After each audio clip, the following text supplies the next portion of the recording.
मेहनत का फल। एक बार की बात है, एक गांव में रमेश नाम का एक गरीब किसान रहता था। वह बहुत परिश्रमी था, लेकिन उसकी जमीन बंजर थी। फिर भी वह हर दिन कड़ी मेहनत करता और भगवान से अच्छी फसल की प्रार्थना करता।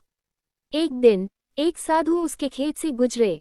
उन्होंने रमेश को मेहनत करते देखा और पूछा, बेटा तुम इतनी मेहनत क्यों कर रहे हो जब यह जमीन उपजाऊ नहीं है? रमेश ने मुस्कुराकर कहा, बाबा मेहनत कभी बेकार नहीं जाती। एक दिन मेरी यह मेहनत रंग जरूर लाएगी।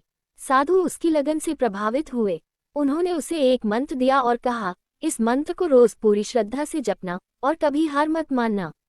रमेश ने साधु के कहे अनुसार मंत्र जपना शुरू कर दिया और पहले से भी अधिक मेहनत करने लगा। कुछ महीनों बाद अचानक बारिश हुई और उसकी बंजर जमीन उपजाऊ बन गई। जल्द ही उसके खेत में लहलहाती फसल खड़ी हो गई। रमेश की मेहनत रंग लाए और वह धीरे धीरे समृद्ध किसान बन गया। उसने न केवल अपनी तकदीर बदली बल्कि गांव के अन्य किसानों को भी मेहनत करने की प्रेरणा दी। शिक्षा। पत्नी को लेकर अपने गांव पहुंचा। उसने सबसे पहले उस चूहे को धन्यवाद दिया और अपनी नई हवेली में उसके रहने के लिए एक जगह भी बनवा दी। कभी अपने जिंदगी से हार चुके राजेश के पास आज सब कुछ था। धन दौलत था, परिवार था, ताकत थी। उसने सब कुछ प्राप्त कर ली थी क्योंकि उसने अपने प्रश्न का त्याग कर दिया था और दूसरों के बारे में सोचा था। यह जिंदगी भी ऐसी ही है।